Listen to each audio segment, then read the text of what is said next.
कि जीवन में खजूर के समान फल आना चाहिए, अंगूर के समान होना चाहिए, लेबनोन के देवदार के समान बढ़ते रहना चाहिए। हालेलुया, बढ़ते रहना चाहिए। इन दिनों में हम बढ़ रहे हैं, इन दिनों में हम विश्वास में बढ़ रहे हैं, वचन में बढ़ रहे हैं, वचन में सीख रहे हैं। इस सब वचन में बाइबल हमें बताता है, तो वचन हमें बताता है कि हम बढ़ रहे हैं और लेबनोन के समान बढ़ना चाहिए। धर्मी अगर यीशु मसीह में हो गए, मैं अगर यीशु मसीह में धर्मी बेटा बन गया तो मैं बढ़ूंगा, मैं घटूंगा नहीं और खजूर के समान फूलूंगा, फलूंगा, मैं सूखा नहीं आएगा मेरे जीवन में। यहोवा के भवन में रोपे जाऊंगा, परमेश्वर के भवन में क्या जाऊंगा, मैं रोपा जाऊंगा। जब परमेश्वर के भवन में रोपे जाएंगे तभी आप खजूर के समान फलेंगे। आमीन। और जब आप परमेश्वर के भवन में रोपे जाएंगे तो लेबनोन के देवदार के समान बढ़ेंगे। आपकी बढ़ोतरी को कोई रोक नहीं सकता है। हालेलुया। अगर कोई काट भी देगा तो दूसरी साइड से बढ़ना शुरू करेंगे। आमीन। हालेलुया। याद रखिए, ये हम कभी भी धर्मी लोग कभी घटते नहीं है, क्योंकि परमेश्वर बढ़ाएगा। आयुब जो है धर्मी था, आयुब के जीवन में शैतान कितनी भी परेशान किया, लेकिन परमेश्वर ने उसको 2 गुना आशीष दिया। उसका आयु को भी बढ़ा दिया डबल, उसकी हर चीज को क्या कर दिया, डबल कर दिया, क्योंकि वो धर्मी था और परमेश्वर के साथ उसका संबंध गहरा था और बढ़ता गया। इसीलिए लिखा है, यहोवा के भवन में अगर आप रोपे जाता है, हमारे परमेश्वर के आंगन में अगर रहेंगे तो आप क्या करेंगे, फूले और फलेंगे, पुराने होने पर भी फलते रहेंगे। देखिए, हम कितनी भी उम्र हो जाए, हम क्या करेंगे, परमेश्वर का फल और परमेश्वर का बढ़ोतरी को अनुभव करेंगे।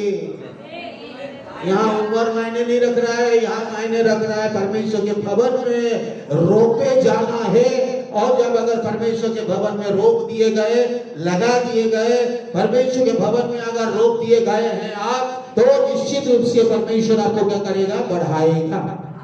हमें वैसे 3 का 6 पद में क्या कहा वहां पर, पौलुस कहता है मैंने लगाया और अपोलोस ने सींचा, लेकिन बढ़ाया परमेश्वर ने। मेरे बहनों, कोई अगर बोए, कोई अगर सींचे, वहां पर ज्यादा मायने नहीं रखता है, और जो है वहां पर मायने रखता है बढ़ना।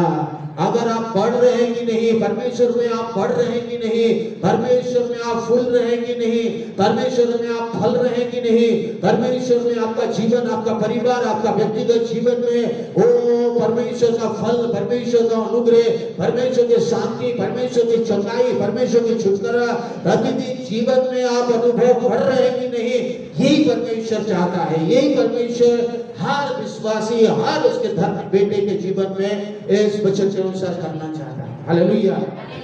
तो याद रखिए, अब परमेश्वर के बच्चे हैं हम, परमेश्वर के लोग बढ़ना चाहिए। परमेश्वर कई बार हमें सिखाना चाह रहा है, परमेश्वर कई बार हमें सिखाने चल रहा है, परमेश्वर आपको सिखाना चाह रहा है, परमेश्वर आपको यहाँ पर सिखाना चाह रहा है कि आप अभी बच्चे नहीं हैं, कंफर्ट जोन में से निकलना के समय आप पहुंचा है, आपको बढ़ने का समय आ चुका है, आपको उड़ने के लिए बनाना है, आपको समस्या को देख के डरने वाला बना नहीं रहा है, आपको ऐसे तैयार कर रहा है। इसलिए जब मैंने इसको बारे में सोचने लगा, प्रभु को बोला, प्रभु ये जो हिला क्यों रहा है, परमेश्वर ने बोला कि उसका जो डर था, डर है, और ये ऐसे जो डर है, वो डर को भगाना चाह रहा है, भगाना चाह रहा है। और परमेश्वर भी ऐसे हमारे जीवन में करना चाहता है, ऐसे ही परमेश्वर हमारे जीवन में करना चाहता है। उसके मानसिक मंडल में क्या है, डर बैठा हुआ है।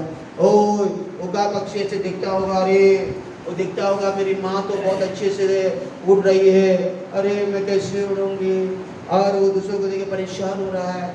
और जो नीचे देखता है तो अरे बहुत गड्ढा, अरे डर आ रहा है, कभी चिंता कर रहा है, कभी परेशान हो रहा है, कभी ये हो रहा है, कभी हो रहा है, आज ये और बोल रहा है कि नहीं नहीं मैं नहीं कर सकती हूँ, नहीं नहीं मेरा मुश्किल है, नहीं ऐसा तो परमेश्वर है। ये का पक्षी क्या कर रहा है, अपने चिड़िया को, अपने बच्चों को सिखाने के लिए पहले तो हिलाना शुरू किया। जब पत्थर गिरा तो कुछ कुछ जो है कुछ कुछ घास फूस को भी हटाना शुरू कर दिया। उसके बाद जो है उसको जो है क्या कर रहा है, कुछ कुछ चीजें जो है हिलाना शुरू किया। तो जब उका पक्षी को हिलाकर उसको कुछ कुछ हटा रहा था, तो जब वो उका पक्षी क्या गिरना शुरू करता है और गिरता है, तो ये उका पक्षी क्या करता है, आज उसको गिरने देता है। ऊपर से देखिए, इधर ऊपर से गिर रहा है, इतना गिरा, यहाँ तक गिरा। जब तक धरती में चोट लगने से पहले ही आके क्यों करके पंजे से उठा के फिर ले जाता है, फिर लेके ऊपर में जाता है, फिर उसको छोड़ देता है, फिर वो गिरा, तो उका पक्षी फिर बड़ी स्पीड से आता है और उसके बाद फिर उसको पकड़ता है, फिर ले जाता है। तो उका पक्षी अपने बच्चों को ट्रेनिंग देता है, सिखाता है कि देखो उड़ना कैसा है। हालेलुया। कैसे समस्या के ऊपर में उड़ने के लिए परमेश्वर हमें सिखा रहा है। हालेलुया। समस्या में फंसने के लिए नहीं, सोचने के लिए नहीं, चिंता में उलझने के लिए नहीं, उन सारी चीजों को ओवरकम करने के लिए प्रभु सिखा रहा है। हालेलुया। इस्राएलियों को भी ऐसे सिखाया और हमें भी नए नियम में सिखाना चाह रहा है। जब परमेश्वर में हर विश्वासियों को सिखाएगा,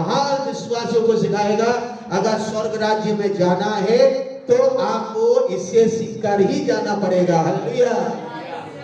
स्वर्ग राज्य में ऐसा नहीं जा सकते हैं। 14 अध्याय प्रेरितों की पुस्तक 14 अध्याय का 22 पद में लिखा है, चेलों के मन को स्थिर करते रहेंगे। आपके मन को परमेश्वर स्ट्रॉन्ग बनाता रहेगा, आपका विश्वास को मजबूत करता रहेगा। आप कब तक बच्चे के समान सोचते रहेंगे, कब तक आप जो है बच्चों के समान चिंता में पड़े रहेंगे, कब तक आप बच्चों के समान जिएंगे। आपको परमेश्वर आत्मिक रूप से बढ़ाना चाह रहा है।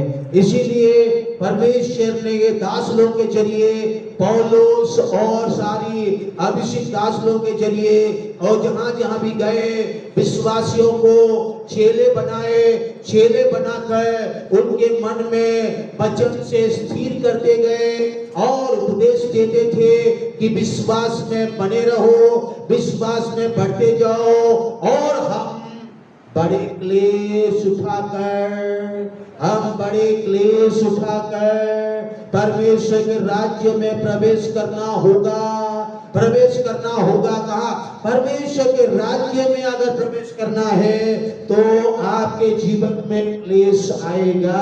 अगर आप बोलेंगे अरे क्लेश नहीं आएगा, दुख नहीं आएगा, ऐसा नहीं आएगा, इस क्लेश और दुख और तकलीफ और सताओं के बीच में अगर आप विश्वास में मत लिया, कोई भी आपको यीशु मसीह से अलग नहीं कर सकता है। कोई भी नहीं कर सकता। पौलुस कहता है ना नंगापन, ना ये, ना वो, ना घटी, ना कमी, ना सताओ, ना तलवार, ना ये, ना वो, ना चिंता, ना परेशानी, कोई भी चीज नहीं है जो यीशु मसीह में हमें अलग कर सकता है। उसका प्रेम से अलग कर सकता है, उसके वचनों से अलग कर सकता है, उसके संगति से अलग कर सकता है, उसकी उपस्थिति से बढ़ने से रोक सकता है। कोई भी नहीं है। हर समय आप परमेश्वर में बढ़ते जाएंगे। क्लेश और तकलीफ और दुख को आप ध्यान नहीं लगाएंगे, सोचेंगे नहीं, चिंता नहीं करेंगे, परेशान नहीं होंगे, और आप उस बीच में परमेश्वर की महिमा करना शुरू करेंगे, परमेश्वर से प्रार्थना करेंगे, परमेश्वर की उपस्थिति में बढ़ेंगे और क्या करेंगे, उपवास से प्रार्थना करके क्षय पाएंगे। देखिए लिखा हुआ है, उन्होंने हर कलीसिया में उनके लिए प्राचीन ठहराए और उपवास सहित प्रार्थना करके उनके प्रभु के हाथ में सौंपा, जिस पर उन्होंने विश्वास किया था। उपवास और प्रार्थना करके प्रभु के हाथ में सौंप देना चाहिए। देखिए परमेश्वर के हाथों में जब आप सौंप देंगे, परमेश्वर आपके जीवन में उन्नति, बढ़ोतरी और हर चीज में करेगा। मानसिक रूप से अगर आप बढ़ गए तो आप किसी भी बातों के लिए परेशान नहीं होंगे, आप किसी भी बातों के लिए चिंता नहीं करेंगे, आप किसी की बातों के नेगेटिव बातों को लेंगे आप घबराएंगे नहीं, परेशान नहीं होंगे, आप निराश नहीं होंगे, क्योंकि आपको पता है आपके पास वचन है, आपके पास पवित्र आत्मा है, आपके पास जो है परमेश्वर के दिया हुआ प्रतिज्ञाएं हैं, उसको लेकर प्रतिदिन आप अपने जीवन में प्रार्थना के साथ छे पाएंगे, आगे बढ़ेंगे और आप फूलेंगे, फलेंगे और परमेश्वर की महिमा के लिए जिएंगे। आमीन, हालेलुया।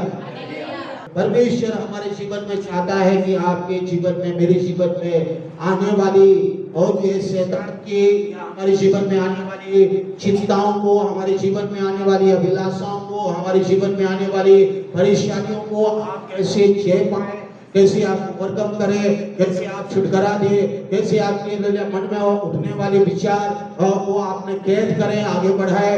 जो शैतान कई बार लेके आता है, जो कई बार आपके विचार में शैतान लेके आता है, आपके सोच में शैतान लेके आता है, आपके जीवन में शैतान क्या करता है, गढ़ बनाना चाहता है। उस गढ़ों को आपको उठाना है। Hallelujah, hallelujah.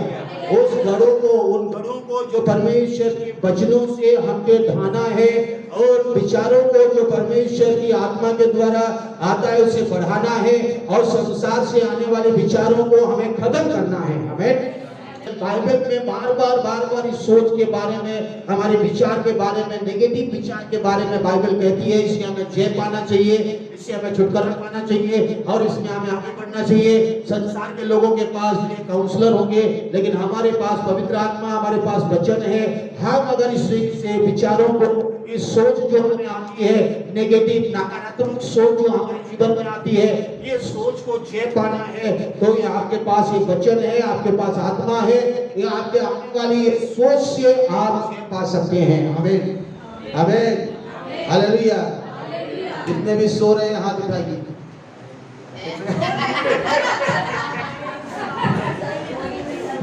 इतने जाग रहे हैं हाथ उठा के हालेलुया बोलिए।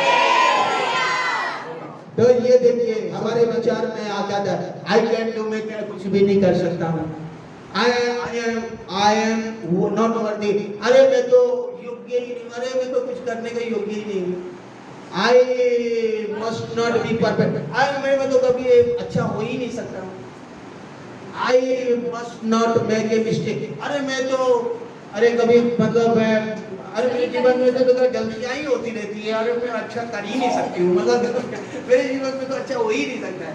I am not good enough, अरे मैं उसके समान नहीं बन रहा, मैं, अरे वो तो बहुत अच्छा, मैं तो है ही नहीं। आपने देखे, नोबडी लव्स मी, मुझे तो किसी प्यार ही नहीं करता, मुझे तो हमेशा हर कोई मुझे ऐसे ही सोचता है। देखिए ये आपका विचार है, ये हमारा विचार है। जब जब हमारे जीवन में ऐसी परिस्थिति कुछ आती है तो याद रखिए शैतान उसको लेके फायदा उठाना चाहता है। ये सारे विचार आपको दबाना चाह रहा है, ये सारी मानसिक विचार आपको क्या करेगा, वो आपको डर में लाएगा, आपको भय में लाएगा, कभी कभी क्रोध में लाएगा, कभी कभी चिंताओं में डालेगा, कभी कभी जो है ऐसे विचार जो है माइंड में आप सोचते रहेंगे। किसी ने कहा है, if you do not learn to control your thoughts, you will never learn to how to control your behavior। यहाँ आपका व्यवहार से आपका थॉट्स को जोड़ दिया है। इसने कहा आपका अगर चिंताओं को, आपके विचारों को, आपके थॉट्स को, आपके थिंकिंग को अगर आप कंट्रोल नहीं कर पा रहे हैं तो आपके बिहेवियर में भी वो दिखने लगेगा, आपके व्यवहार में वो प्रकट होगा। आपको, आप जैसे आपके थॉट्स को कंट्रोल करते जाएंगे, जैसे आप थॉट्स को सोचेंगे, जैसे आप सोचेंगे वैसे आपके बिहेवियर भी ऐसे ही बदलता जाएगा। तो याद रखिए आपके थॉट्स को शैतान कंट्रोल नहीं करना चाहिए। यदि आप अपने विचारों को नियंत्रित करना नहीं सीखते तो आप कभी भी अपने व्यवहार नियंत्रित करना नहीं सीख पाएंगे। देखिए यहाँ पर जो है नियंत्रण के बारे में, कंट्रोल के बारे में, आपके चिंताओं को कहाँ रोकना है, कहाँ रिलीज करना है। जो है किसी ने पूछा कि हमें धरती पर कुछ बांधेंगे तो बांधा जाएगा, यीशु ने कहा स्वर्ग में खोलेंगे तो खोला जाएगा। यीशु ने कहा मैं तुम्हें क्या देता हूँ, मैं तुम्हें अधिकार देता हूँ। कहाँ? आज है बांधने का अधिकार और खोलने का अधिकार देता हूँ। तो यहाँ पर आपको आज कैसे आपका माइंड को बांधेंगे, कैसे आपके माइंड को क्रोध करने से रोकेंगे, कैसे आप लालच करने से माइंड को बांधेंगे, आपके माइंड में उठने वाले बुरी विचार को कैसे आप बांधेंगे, वो आपको अधिकार यीशु मसीह ने दे दिया है और आप उसको रिलीज भी कर सकते हैं। लालच और चोरी और परेशानी और गुस्सा और कई चीजों को, इससे भी आप छुटकारे रिलीज करके आप जय पा सकते हैं। तो आपके पास अधिकार है। यीशु ने कहा आपको मैंने दे दिया है, आपको मैंने दे दिया है, आप उसको इस्तेमाल करें। आप हमें अगर इस्तेमाल नहीं कर रहे हैं तो प्रभु हाँ नहीं करेगा। याद रखिए, प्रभु बोलेगा मैं तुझे अधिकार दे दिया, मेरा स्वर्गीय बेटा होने का अधिकार दे दिया, संतान होने का दे दिया, आपको मैंने वचन दे दिया, आपको मैंने पवित्र आत्मा दे दिया, और आपके पास ये हथियार दे दिया, आत्मा का तलवार दे दिया, ये जो है गढ़ों को ढाने वाली, और ये वचन दे दिया, जो सब कुछ दे दिया। इस मन में विचार को तुम कैसे नियंत्रण कर रहे हो?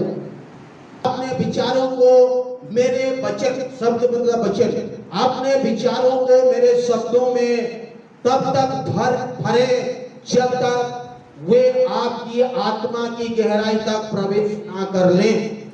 जब आप परमेश्वर का वचन को भरने लगेंगे, परमेश्वर का वचन, परमेश्वर की आत्मा का सामर्थ्य, परमेश्वर की आत्मा का अभिषेक, परमेश्वर का वचन में जो परिपूर्ण होता है, इस वचन को आप जब भरने लगेंगे तो आपका जीवन में बाकी विचार खत्म होने लगेंगे। सबसे बढ़कर सावधान रहें कि आप क्या सोचते हैं। क्या आपके विचार ही आपके जीवन को नियंत्रित कर रहा है, नियंत्रित करते हैं? आप सावधान रहना पड़ेगा, आपको केयरफुल रहना पड़ेगा। कोई कुछ बोला, कुछ देखा, कुछ सुना, तो आपको समझना पड़ेगा कि ये आपके व्यवहार को कंट्रोल कर सकता है। आपके विचार को, आप विचार में अगर उसको सोचने लगे और वो धीरे धीरे दिल में बैठ गया, तो आपके व्यवहार में, आपके बिहेवियर में वो आपको क्या करेगा? तब्दील करेगा, और आप समझ नहीं पाएंगे कि सही कर रहे हैं या गलत कर रहे हैं। आपको समझ में नहीं आ रहा है कि ये सही बोल रहा हूँ या गलत बोल रहा हूँ। आपको समझ में नहीं आएगा कि क्या हो रहा है मेरे साथ, क्योंकि आपके मन में, आपके विचार में वो गढ़ बन जाएगा। आप और हठीले बन जाएंगे। आप बोलेंगे नहीं नहीं, आप मानेंगे ही नहीं, आपकी गलतियों को मानेंगे नहीं, क्योंकि वो गढ़ बन चुका है। देखिए, विचार जब बढ़ के उस चीजों में बढ़ जाएगा तो एक गढ़ बन जाएगा। गढ़, बाइबल कहती है गढ़ बन जाएगा। गढ़ जो है, हमेशा गढ़ को भेदना बहुत कठिन है। पुराने जमाने में गढ़ मतलब राजाएं गढ़ बनाते थे, वहां छिपते थे, और वहां पर जो है परमेश्वर का वचन भी कहता है परमेश्वर हमारा गढ़ है, हमारे विरोधियों से, शत्रुओं से हमें बचाता है। लेकिन यही गढ़ जो है, बाइबल कहती है आपके विचार में अगर नेगेटिव, बुराई का गढ़ अगर बन गई, अगर आप लालच का गढ़ बन गई, डर का गढ़ बन गई, या जो क्रोध का गढ़ बन गई, या जो है परेशानी का गढ़ बन गई, तो उसको उठाना पड़ेगा। उसको वचन कहता है दूसरी कुरिन्थियों, क्योंकि यद्यपि हम शरीर में चलते फिरते हैं, बोलिए, क्योंकि यद्यपि हम शरीर में चलते फिरते हैं तो भी शरीर के अनुसार नहीं लड़ते, क्योंकि हमारी लड़ाई के हथियार शारीरिक नहीं, पर गढ़ों को ढा देने के लिए परमेश्वर के द्वारा सामर्थ्य है। इसीलिए हम कल्पनाओं का और हर एक ऊंची बातों का जो परमेश्वर की पहचान के विरुद्ध में उठती है, खंडन करते हैं, और हर एक भावनाओं को कैद करके मसीह का आज्ञाकारी बना देते हैं, और तैयार रहते हैं कि जब तुम्हारा आज्ञा पालन पूरा हो जाए तो हर प्रकार की आज्ञा उल्लंघन को दंडित करें। आमीन। हमारे युद्ध जो है, देखिए, हमारे मानसिक मंडल में इसका मतलब है युद्ध हो रही है। हमारे माइंड में एक युद्ध चलता जाता है, हमारे माइंड में एक युद्ध हो रहा है। इस ट्रांसलेशन को देखिए, हम तर्क वितर्क और हर उस दिखावे को तोड़ देते हैं जो परमेश्वर के ज्ञान के विरुद्ध में खड़ा होता है। हमारे मन में विचार आते हैं, अरे ये और नाम मुझे कमाना है, इज्जत कमाना है, मुझे लोग जानना है, और मुझे ऐसा करना है, मुझे यह करना है। मतलब माइंड में जो है सारी दिखाड़ी पल भर का है। हमने पढ़ा था आज जो है संसार की चिंता है, धन का लोभ, सारी वस्तुओं का लोभ, ये सब चीजें छारियों के समान है जो हमें वचन को दबाकर हमें क्या करते हैं? फल लाने से वंचित कर देते हैं। परिपक्वता की ओर यीशु मसीह में जो परिपक्व होने चाहिए वो हम हो नहीं पाते हैं, क्योंकि हमारे माइंड में और जीवन की चिंता है, संसार की चिंता है, इस दुनियादारी के तर्क वितर्क, दुनियादारी के दिखावे की चीजें, प्रिटेंशन जो है। आपको यहाँ वचन कह रहा है ये सोच जो है परमेश्वर के नॉलेज परमेश्वर के ज्ञान के विरुद्ध में जो हमारे माइंड में शैतान ने जो खड़ा करता है, शैतान ने जो माइंड में डालता है, उसको आप और मुझे समझना पड़ेगा। देखिए बहुत बार हम बिना सोचे समझे किसी के बारे में, वो मेरे बारे में ऐसा सोचा होगा, वो मेरे बारे में ऐसा बोला होगा, मेरी गलतियों को उन्होंने ऐसा बोला। अरे कौन क्या बोल रहा है उसके बारे में क्यों सोच रहे हो? हमें सोचना है कि परमेश्वर में हमें कैसे बढ़ना है। परमेश्वर मुझे बढ़ा रहा है, उन गलतियों से मुझे सुधार रहा है, उन गलतियों से मुझे बदल रहा है, उन गलतियों से मुझे आगे लेके चल रहा है। इसके बारे में सोचने के बजाय हम लोगों के विचार के बारे में सोचते रहते हैं और परेशान होते रहते हैं। और हमारे मन में क्या आएगा? क्रोध आना शुरू हो जाएगा, बैरभाव आना शुरू हो जाएगा, हमारे माइंड में फिर वो चीजें बैठना शुरू करेगा, हमारे जीवन में फिर डर आना शुरू हो जाएगा, हमारी पुरानी चीजों को लेके हम डर डर के जीना शुरू करेंगे, परेशान होना शुरू करेंगे, गलतियों को लेके हम वो करना सुधारने नहीं चाह रहे हैं, हमें उसे तोड़ना नहीं चाह रहे हैं, और ये हमें उससे निकलना नहीं चाह रहे, लेकिन उसके वो सारी बुरी चिंताएं, बुरी थॉट्स और कल्पनाओं के साथ हम जिएंगे।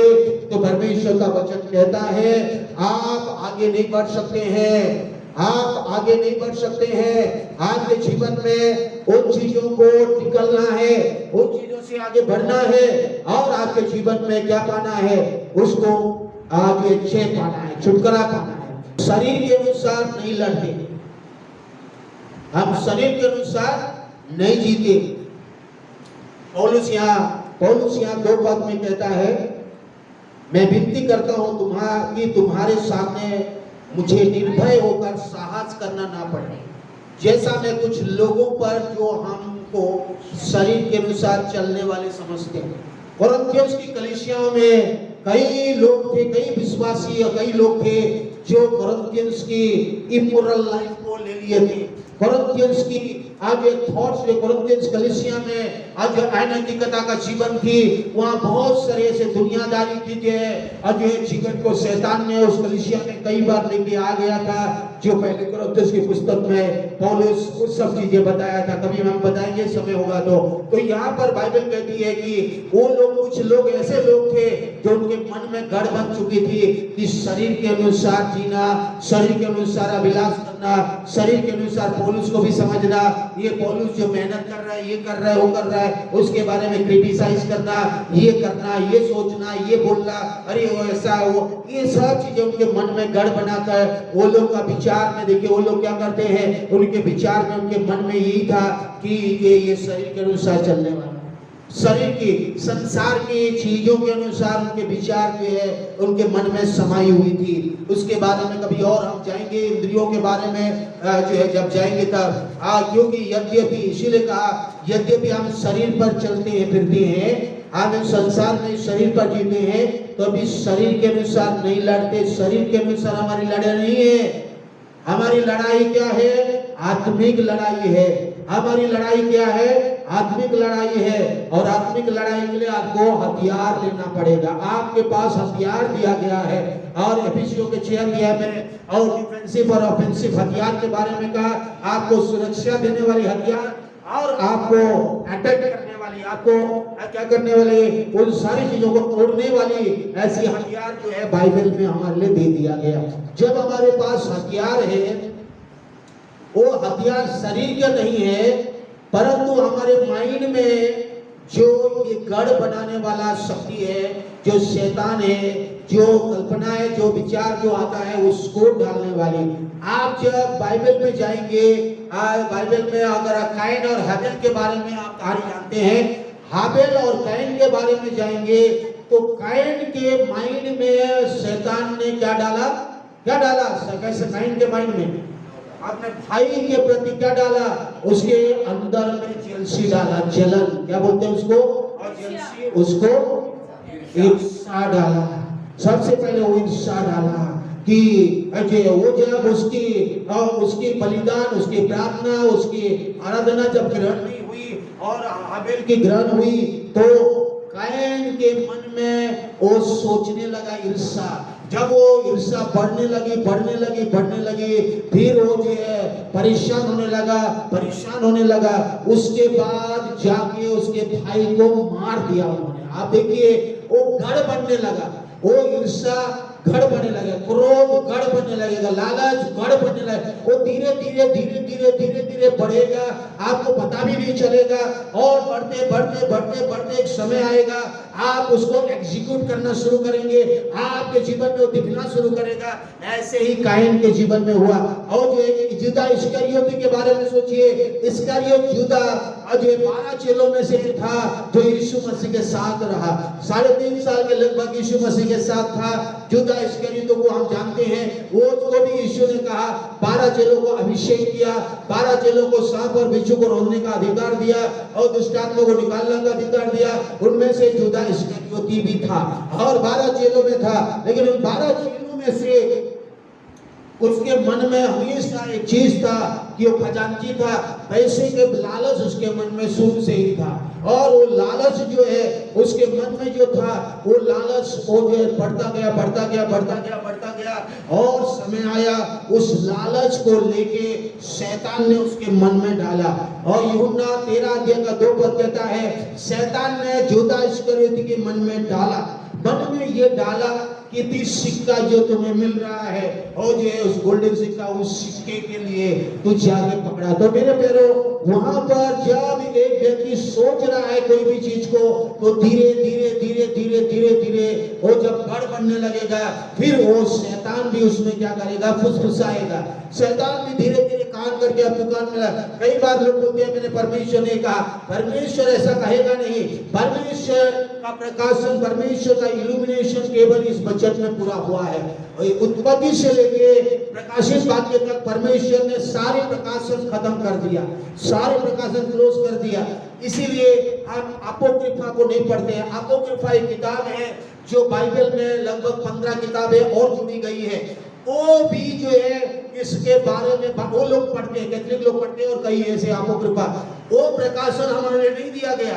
उसमें जो है कई वैसी बातें लिखी गई है, कई बातें लिखी गई है जो आज है, जैसे जो है दुष्ट आत्मा के पास जाना, या तंत्र मंत्र, मैं कुछ चीजें बता रहा हूँ, या आज है बहुत सारी ऐसी चीजें लिखी गई है और वो अपोक्रिफा में। यहाँ तक कि व्यभिचार को भी प्रमोट करता है, यहाँ तक कि मरे हुए आत्मा को भी वर्शिप कर रहा है, ऐसे बहुत सारी चीजें। तो हम अगर बोलेंगे कि जो है हाँ परमेश्वर मुझे बातें कर रहा है, तो नहीं।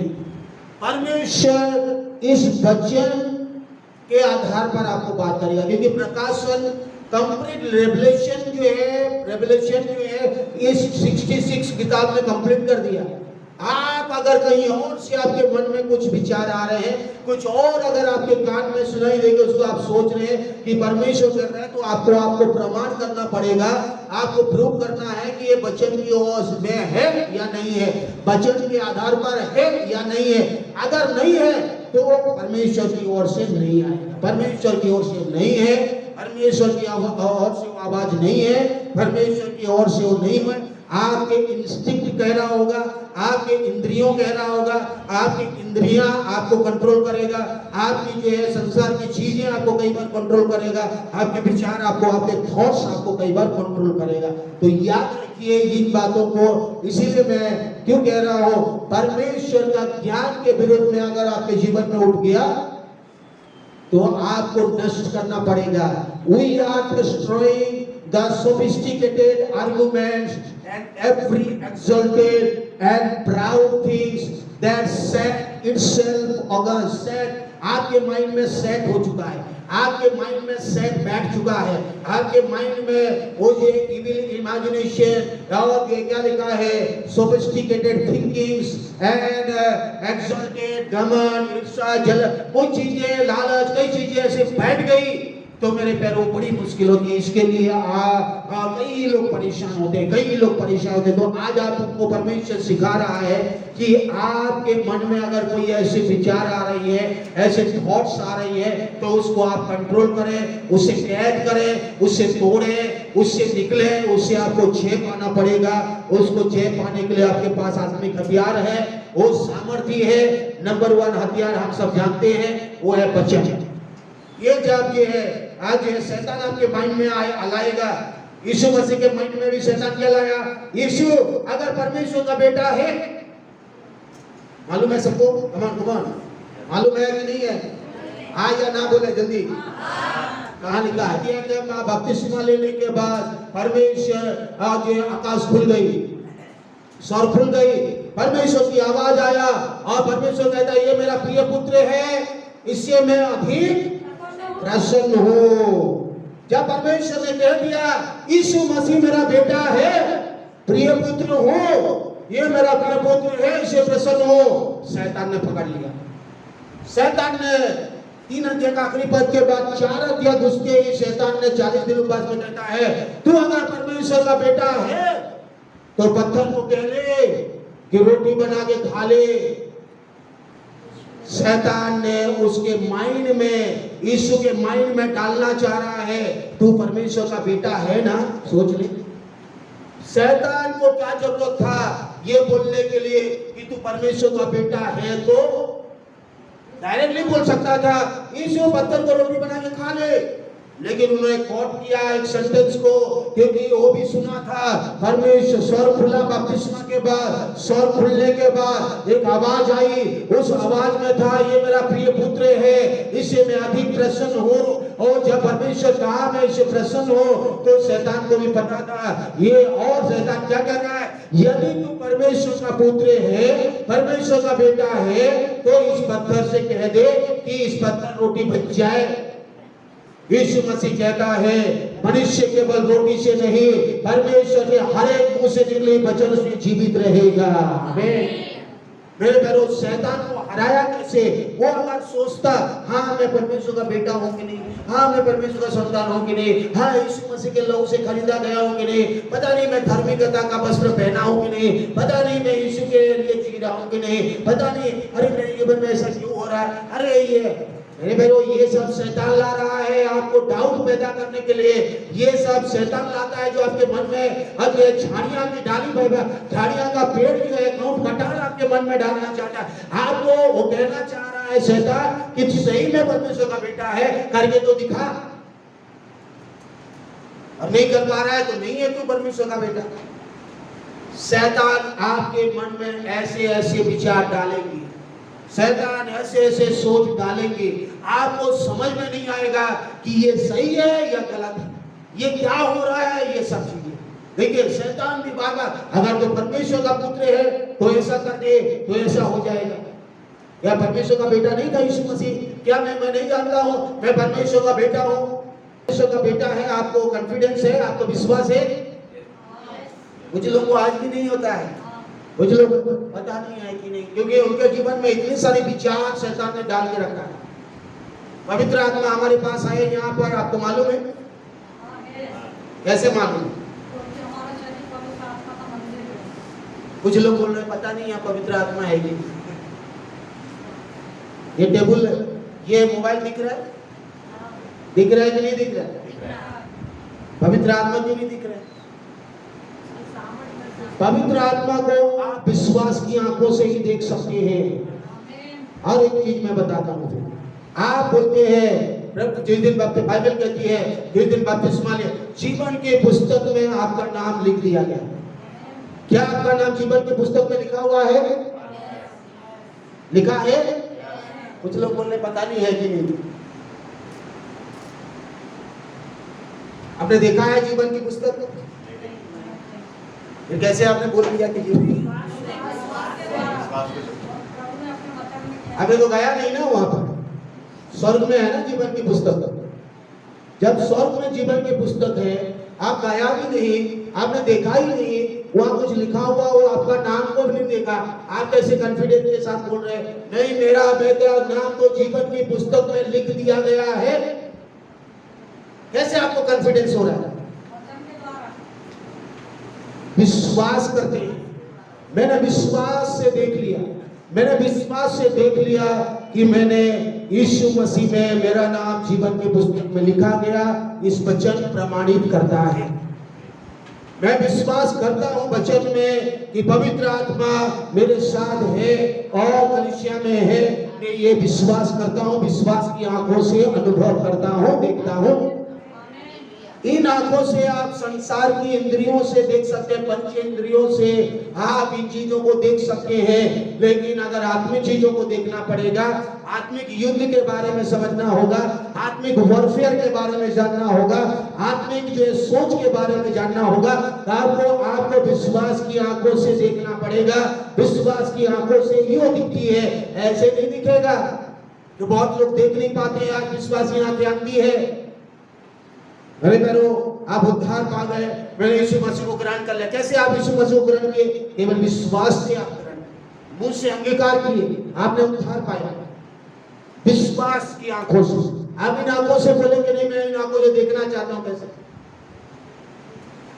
मेरे बहनों, उसके बारे में कभी और हम देखेंगे। बोलने का ये है कि आपके माइंड में जो आज जो गढ़ आती है, जो विचार आते हैं, जो थॉट्स आते हैं, जो चिंताएं आते हैं, जो वो सही नहीं है, वो रियल नहीं है, शैतान उसमें डालते हैं, शैतान उसको करना चाहता है और हमें समझ में नहीं आता है। वो वचन के विरुद्ध में खड़ा हो जाता है, वचन के विपरीत वो हमें परेशान करने की कोशिश करता है, वो हमारे विचार में बढ़ता जाता है और उसको आपके पास हथियार है।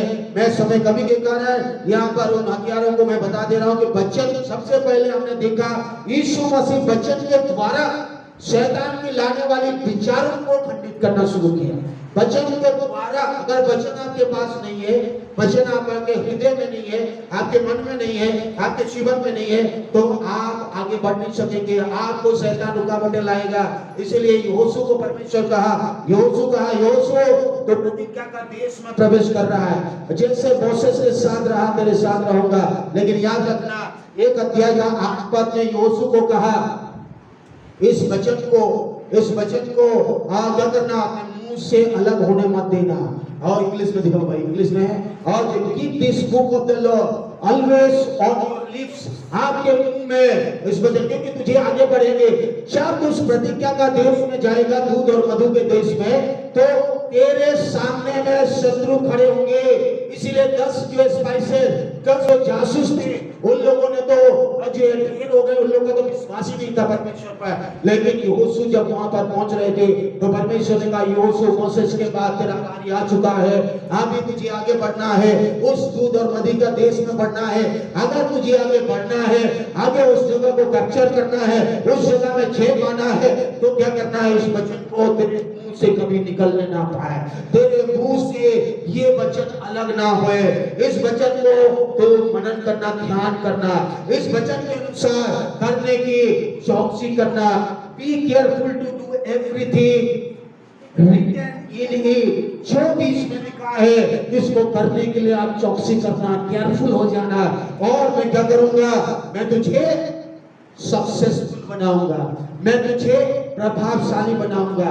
सामने में चाहे कोई भी आए, शत्रु कितना भी योजना बना ले, शत्रु कितना भी युक्ति बनाए, तू कभी हारने वाला नहीं है, क्योंकि तेरे पास आत्मा का तलवार है। आमीन।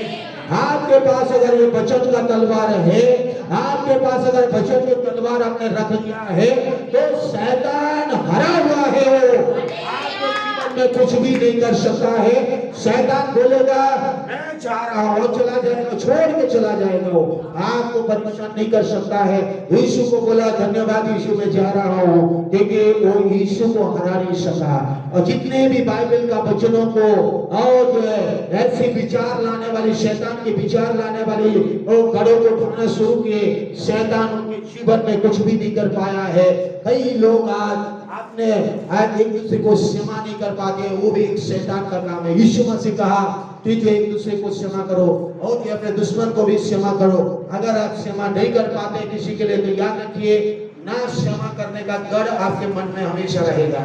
और बाइबल कहती है वचन के विरुद्ध में आपके लिए खड़ा हुआ है, और हर समय आपके जीवन में क्या करेगा, शैतान युक्तियां बनाना शुरू करेगा। कुरिन्थियों में लिखा है, समय हो रहा है कुछ क्षमा करते हो, उसमें भी क्षमा करता हूं, क्योंकि मैंने भी जो कुछ क्षमा किया है, यदि किया हो तो तुम्हारे कारण मसीह की जगह में होकर क्षमा किया है, कि शैतान का दांव हम पर दांव ना चले, क्योंकि हम उसकी युक्तियों से अनजान नहीं। बाइबल यहाँ पर वचन कह रहा है, बाइबल कह रहा है क्षमा से और क्षमा नहीं करेंगे और क्षमा करेंगे, इनमें अंतर है।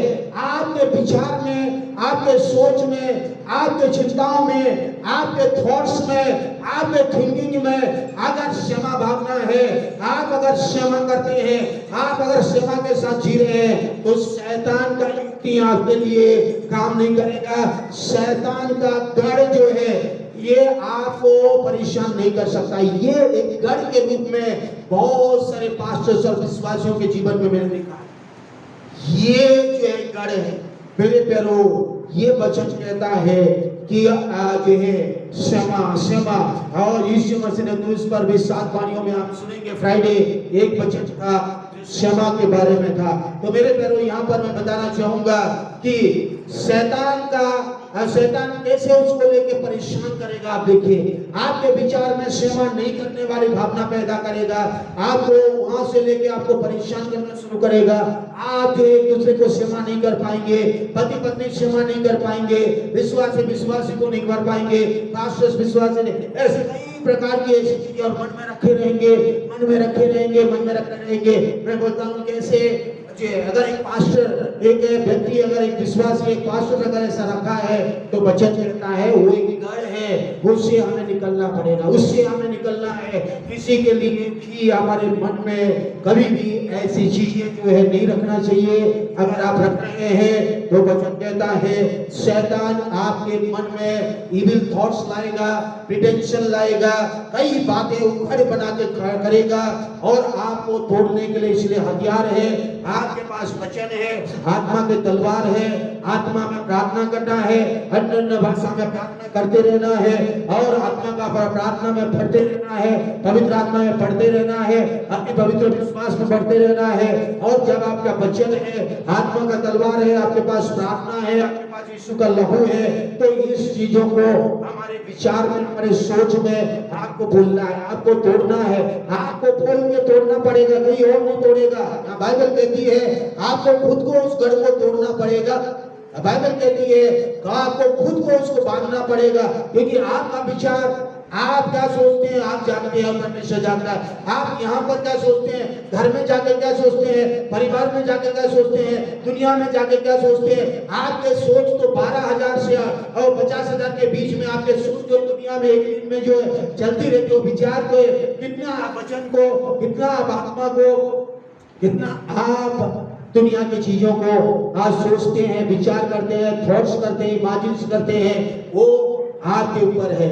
और वो अगर वचन के विरुद्ध में उठ रही है, वो अगर वचन के अनुसार क्या बोलते हैं अलाइनमेंट नहीं है, वचन के अनुसार सिंक्रोनाइज नहीं हो रहा है, वचन के आधार पर नहीं हो रहा है, तो वो विचार, वो सोच को, वो चिंताओं को शैतान क्या करेगा, गढ़ बनाकर आपको परेशान करना शुरू करेगा।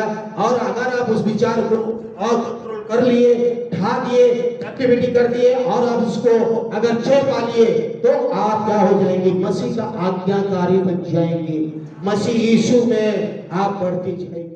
हमारे बच्चे भी पढ़ाई में छे पाएंगे, हमारे बच्चों का मानसिक मंडल में छुटकारा हो जाएगा, हमारे बच्चे भी छे पाएंगे, हम भी छे पाएंगे, हमारे लोग भी छे पाएंगे।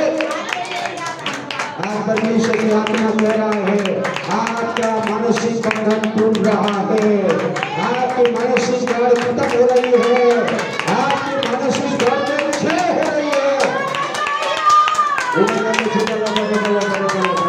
वचन की तलवार से आप छह पा रहे हैं, वचन की तलवार से छुटकारा पा रहे हैं। विश्वास के जरिए आपके लिए मेरे लिए हो रहा है। हमारे माइंड में जो गढ़ है, हमारे मन में जो गढ़ बैठा हुआ है, ये मन के वचन के विरोध में जो होने वाली गढ़ है, इसको परमेश्वर आज तोड़ रहा है, इसको परमेश्वर आपको तोड़ना चाह रहा है। आराधना के विरुद्ध लौटने वाली गढ़, प्रार्थना के विरुद्ध लौटने वाली गढ़, वचन के विरुद्ध लौटने वाली गढ़, यीशु के विरुद्ध लौटने वाली गढ़, यीशु के लहू के विरुद्ध लौटने वाली गढ़, पवित्र आत्मा के विरुद्ध लौटने वाली गढ़, यीशु के नाम से आप टूट जाए, यीशु के नाम में, यीशु के सामर्थ्य नाम में खंडित करते हैं, यीशु के नाम में। उड़ाना में टूटा लगा हर एक का बीमारी चुके हो जाए, हर बीमारी यीशु के नाम में चुका हो जाए, बीमारी की गाड़ खत्म हो जाए, मानसिक बीमारी खत्म हो जाए, मानसिक बीमारी का खड़ यीशु मसीह के वचन से नष्ट हो जाए।